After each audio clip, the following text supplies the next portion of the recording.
Hello, everyone, and welcome to Demo Boost Demolog podcast. Hello, Peter. This is where we talk all things demos and the incredible teams behind them. Whether it's mastering demos, empowering pre-sales, and building strong sales teams, we'll cover it all. I'm Anna, your host, the co-founder of Demo Boost, the all-in-one demo automation platform. In today's episode, it's my pleasure to welcome Peter Cohan, the author of Demo Doing Discovery and creator of Great Demo Methodology. Peter has spent over 30 years helping B2B companies optimize their sales processes and uncover valuable insights. We'll be discussing how Peter's powerful concepts can be applied in the world of automated demos to drive more effective sales conversations. So, hello, Peter, and welcome to our podcast. Thank you. Delighted to be here.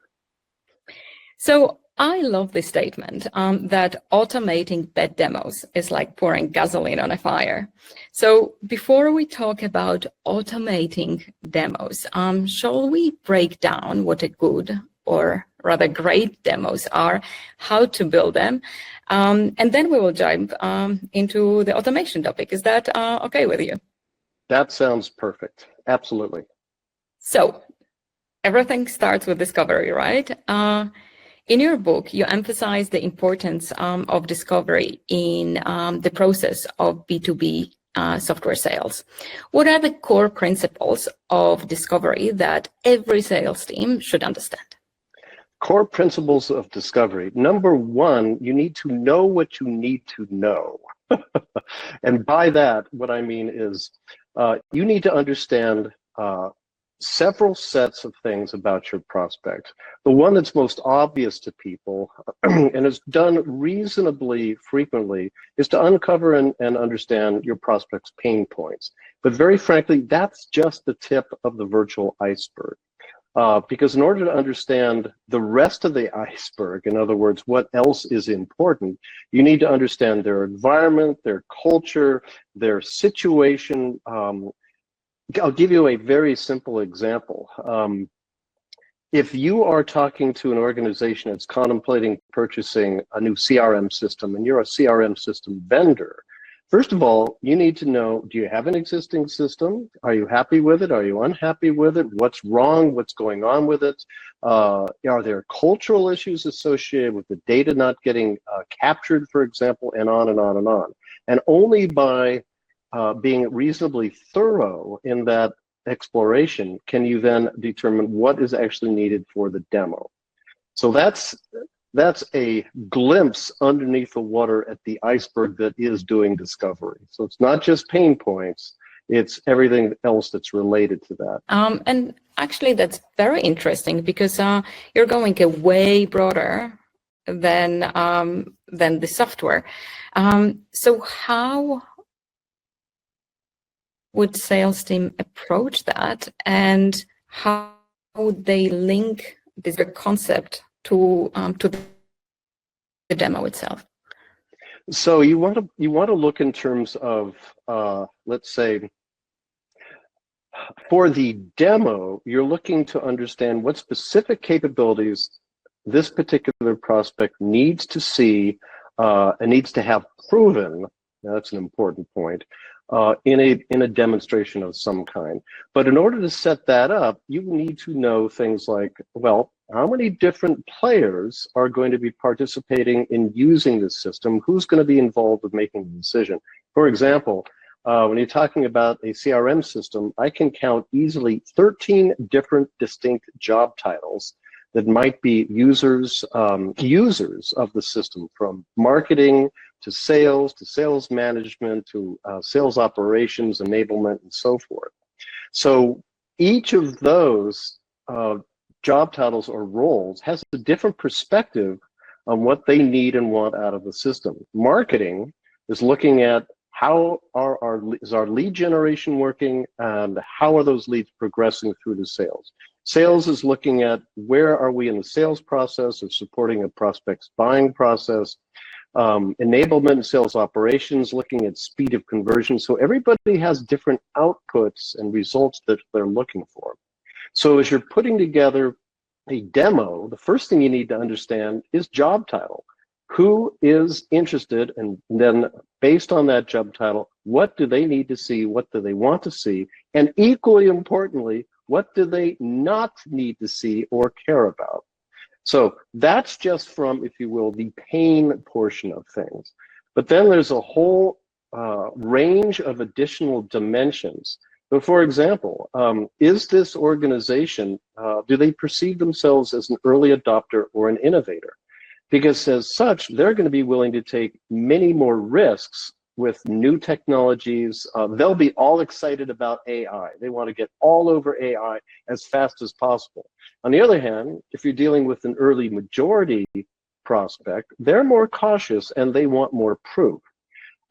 If you continue to the right on that technology adoption curve spectrum, the late majority, they're scared of AI, most likely, and they probably don't even want to entertain thinking about it until it's thrust upon them without any chance to escape. So cultural attributes can have a huge impact on what specific capabilities prospects are interested in and will guide your discovery conversations. And so in your book, you introduced the concept of a menu, and that's a central to the approach. So can you explain what a menu is and how it differs from those traditional software demo or software presentations? Yeah, so imagine, we're going to do this through an analogy. Imagine you go into a restaurant and instead of handing you a menu, they just start bringing dishes out of the kitchen and placing them in front of you, one after another, after another, after another. And I don't know if you have any food allergies, for example, or strong dislikes, but imagine if you were gluten intolerant. And the first thing they brought out was a wonderful, freshly baked loaf of bread. You'd have to get up and run from the place. So traditional demos are effectively like a waiter just bringing dish after dish after dish, and basically saying, well, what do you think so far? So the concept of a menu in a restaurant enables you to do what? I'll ask it of you. What does it enable you to do? Yes, select the areas that you're interested in, or yeah, it enables you to do two things. And the first one is really intriguing, and it is to see what's possible. So by looking at a menu, first of all, you're getting a sense of, well, what do these people address as a vendor? What's possible in terms of realm of solution? And then from that list of what's possible, you're able to choose what looks most interesting. And here's a subtlety, and this is one of the huge advantages of a menu.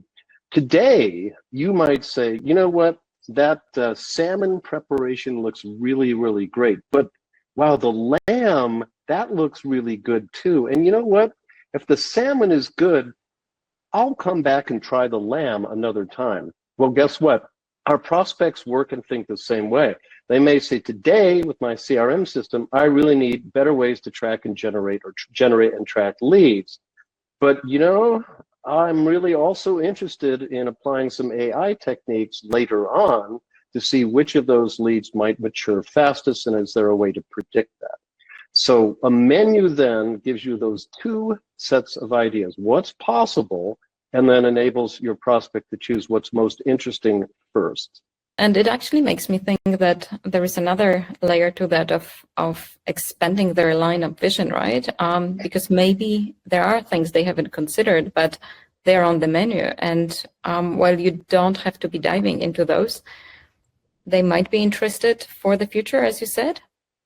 This is perfect. One of the biggest challenges with today's prospects is they don't know what they don't know. And let me explain. Gartner and all the other folks say that prospects now engage with a vendor something like, 72% of the way through their buying process. By the way, I have no idea how they measure that. But what that implies is that prospects have already done, quote unquote, all the research they need to do to start making critical decisions about which short list vendors or which vendors to put on the short list.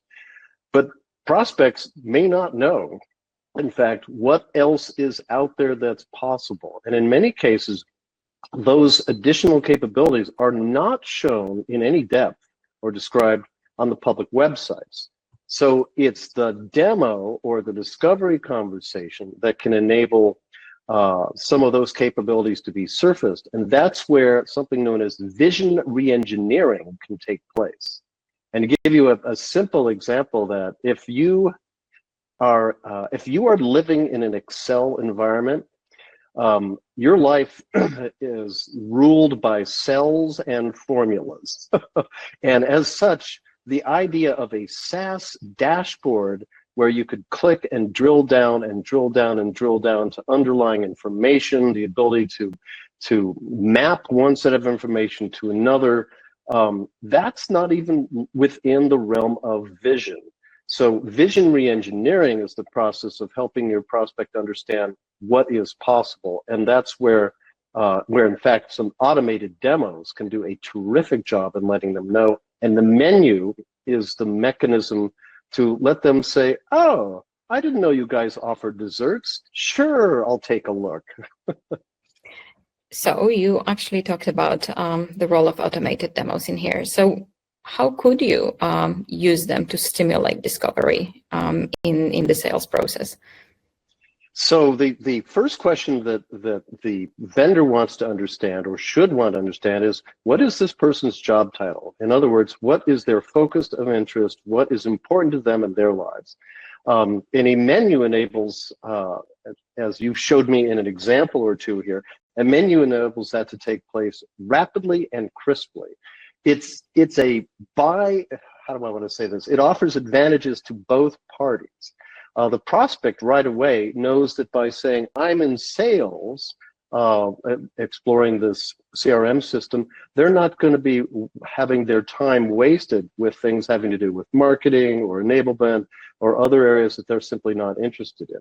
It also gives the vendor information, okay, this person's in sales, let's see where they go next. And the next level of menu might say, okay, you're in sales, what are you most interested in? There's 5 items here.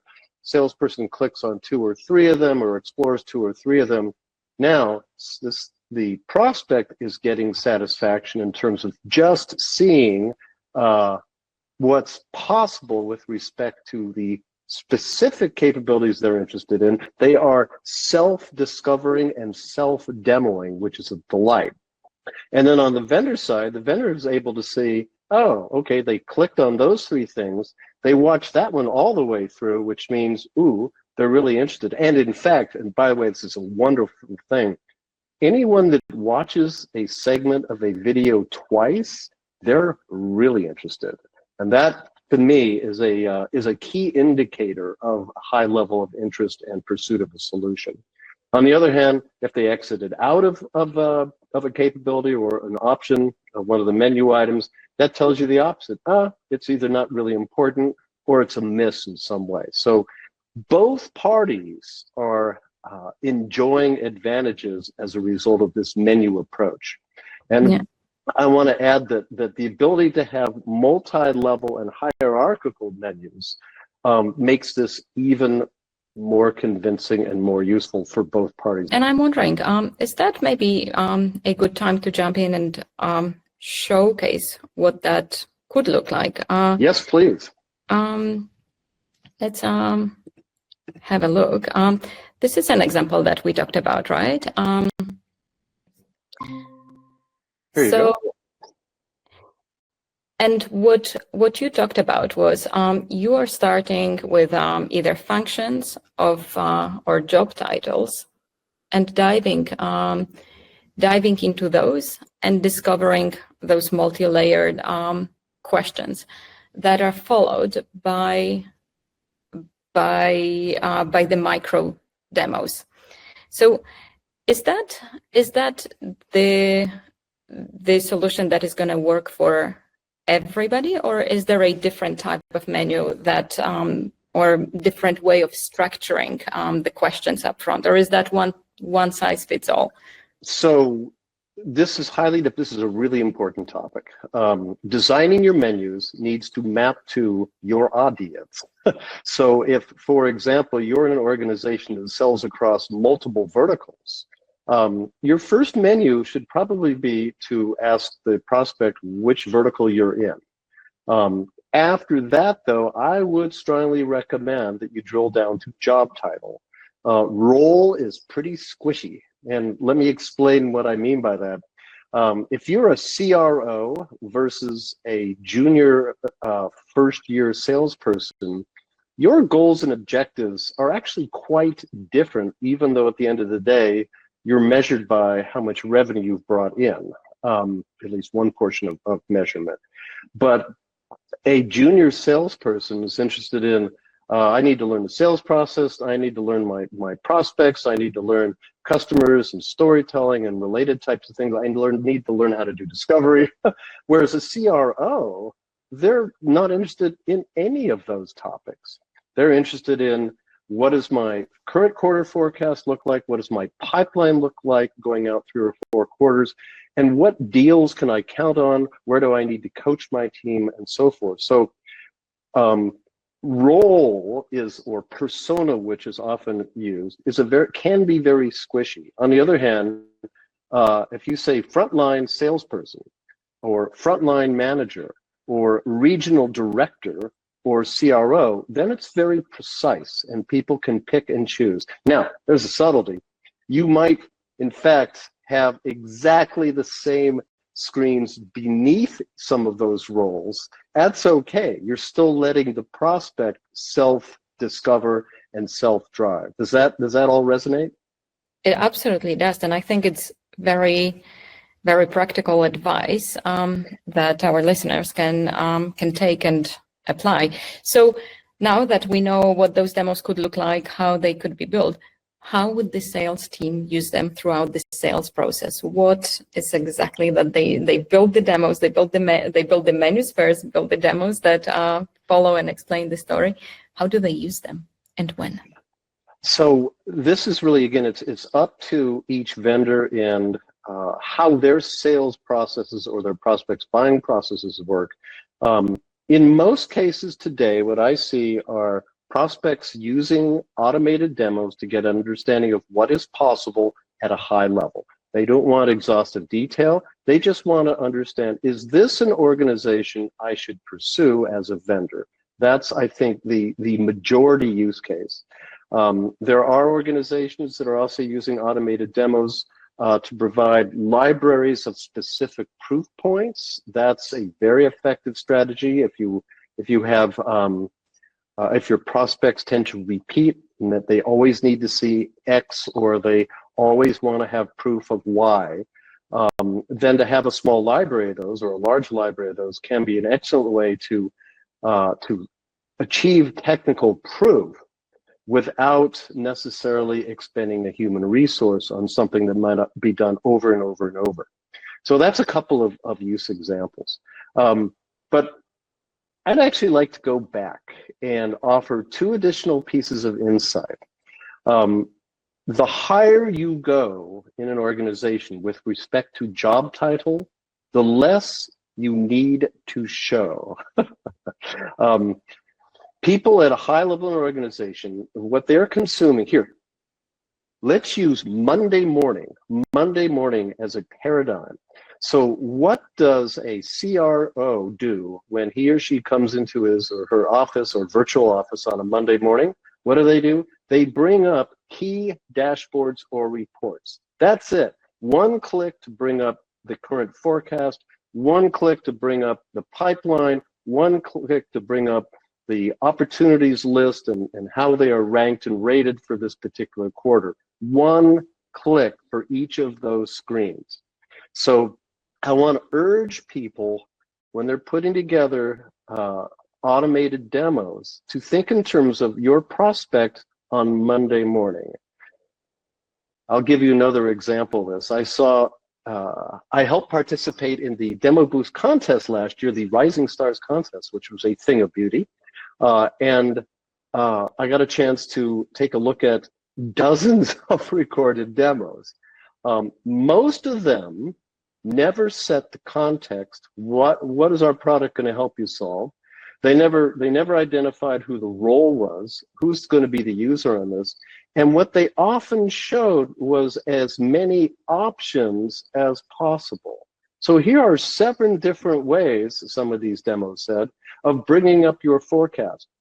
The CRO is never going to do 7 different ways. They're going to pick the fastest, easiest, one-click pathway to bring up that dashboard.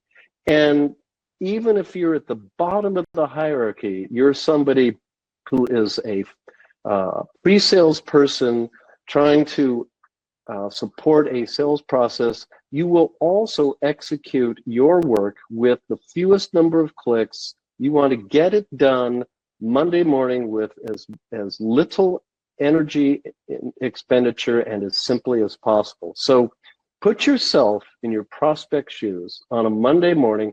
How would they use your software? They would never click 2 or 3 different ways to build something. They would take the fastest, easiest, most certain route. Does that help?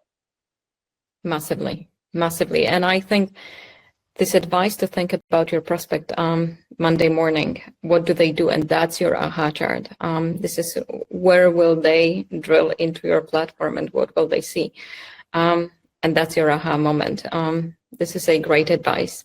But so we talked about the operations of building and how to build the demos, how to do discovery, how to implement them. Could you give us some examples or a story where you tested that and it worked? Well, the menu approach works. Is that one of the examples you're looking for here? Please. So I will tell you a true story. This took place a number of years ago. I was working out of Switzerland, supporting the European sales team. And my colleague, Tori, who worked in Scandinavia, called me to Uppsala to do a demo for a large pharmaceutical company there. And for whatever reason, he couldn't join me the night before the meeting. So he said, "I'll meet you at the meeting room on the customer site." I went, great. I show up and I'm ushered not into a meeting room or a conference room, but into an auditorium that had approximately 250 pharmaceutical research scientists of all varied descriptions and type. And the demo was scheduled to run from 8 a.m. until 12 noon. I had nothing from Tori in terms of needs, wants, agenda, anything else. Sharp at 8 a.m., Tori gets up in front of the audience and he says, and I'm going to terribly do his accent, but he says, "Good morning, everybody. I brought my technical expert from San Leandro, Peter Cohan. Here he is." And Tori sits down, and I'm looking up at Tori, if you're listening. Yeah, I'm looking up at 250 European, Swedish pharmaceutical scientists, and I look at them and I say, "Well, I've got a lot of things I could show you. What are you interested in seeing?" Crickets in an empty room. Nothing from anyone. So I just ideated this at the time. I typed on the display from my computer a category, a topic. I said, "How many of you are interested in chemical inventory? Show of hands." And I said, "Oh, that looks like it's about 20%. 20%, type that down. "How many of you are interested in structure, activity, relationship tables?" "Oh, great, that's about 85%. So I did that, writing down topics that I could demo as discrete chunks and the percents that were associated with the percent of the audience. And when I completed about 9 or 10 of these topics, I reordered them with the most popular topics at the top. And then I said, "I'll tell you what, here's what we're going to do. For the first hour, we're going to go through these 2 topics. We'll have a 5-minute passing period, and we'll go through the next 2 and so forth." And I said, that way you can stay as long as you want, you can come and go as you wish, and so forth. And we did. I started going through them. I applied great demo methodology to the rest of this. Well, the demo was a terrific success. And in fact, the purpose for the demo originally was to determine the number of users for a paid pilot of our new flagship offering. And as a result of stumbling into the menu approach, we were able to more than double the number of users from, if I recall correctly, it was going to be 60 or 70 up to about 160 which resulted in something close to $500,000 in revenues. So that's the power of the menu approach. What you're doing is you're giving people choice, and as you're giving people choice, you're also getting clarity into the importance of their interests. And actually thinking about structuring your demos, actually preempting that, right? Your menu is just preempting everything you did manually in that session. It's just having them organized on your screen and seeing what the choices are. Yeah, if I'd known coming into that meeting that it was going to be as unorganized as it was, I would, if I had understood the menu approach to that point, I would have built a menu and been ready to go. It. and that's the value. That's the delightfulness of the menu approach. And so, taking a step aside, actually, because we talked a lot about dashboards, right? Like we all love dashboards and numbers. So, how would a sales organization measure the success of their demo-driven discovery? Are there any KPIs that or ways of measuring that that you could think about? Well, there's all the traditional KPIs. There's conversion time to the next step in the sales process. There's wins. There's days that it took the order before it came in. There's losses to no decision. There's losses to competition. So you can use all of those measurements. I think those are sufficient. However, I would suggest actually beginning to erect a rubric for understanding that you have enough information to be able to go forward with a live demo.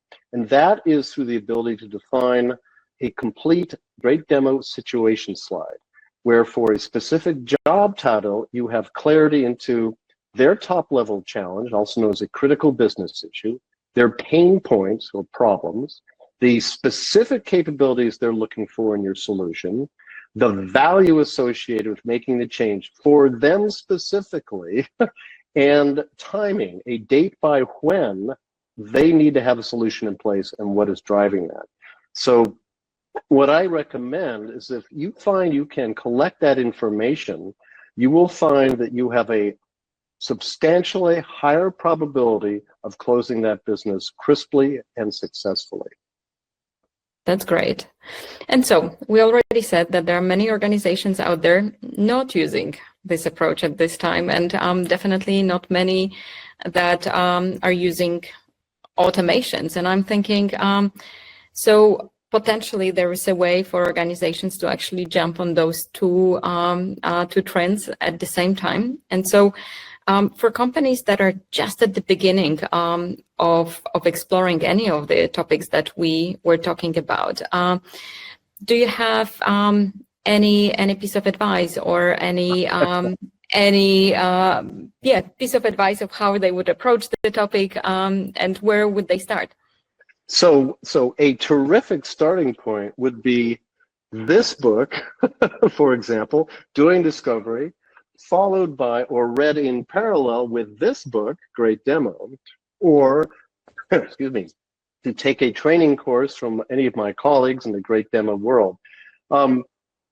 That's a terrific starting point. On our website at greatdemo.com, in the articles is a delightful article called Automated Demos Best Practices, which I would urge people to read, to consume it before they dig into producing their own automated demos. Excuse me. I wanted to offer the one additional insight, and that is when you're crafting or putting together your micro demos, your individual demos for each of these topics, ask yourself, for this particular prospect, for this job title and this particular task, which is most important? Is it the journey, or is it the destination, or is it both? And let me give you an example. If you offer accounting software that is designed to improve the workflows associated with generating invoices and the workflows associated with paying invoices from outside, for example, the staff members who execute those workflows They're interested in improving the journey, that workflow itself. On the other hand, the accounting managers, the CFO and the controller, they don't really, frankly, care about the journey. What they care about is the destination. They want to reduce the time it takes to send out invoices, and amusingly, they want to extend the time it takes for them to pay invoices until the last possible moment. And they want a dashboard, a report that shows those metrics. So as you're putting together your automated demos, ask yourself, for this particular job title, is it the journey, is it the destination, or in some occasional rare cases, it could be both. How's that? I love it. I'm writing it all down. And oh, good. we actually incorporate that ourselves. But thanks for that. Thanks for sharing all those insights. It's been very helpful, and I cannot wait to pass it on to everybody with whom we engage and our listeners. So, and to everybody who is tuning in, thank you for listening to this episode of Demo Boost Demolog podcast. Stay inspired, keep mastering your demos, and we'll catch you on the next episode. Thank you. Sounds Bye. wonderful. Great job.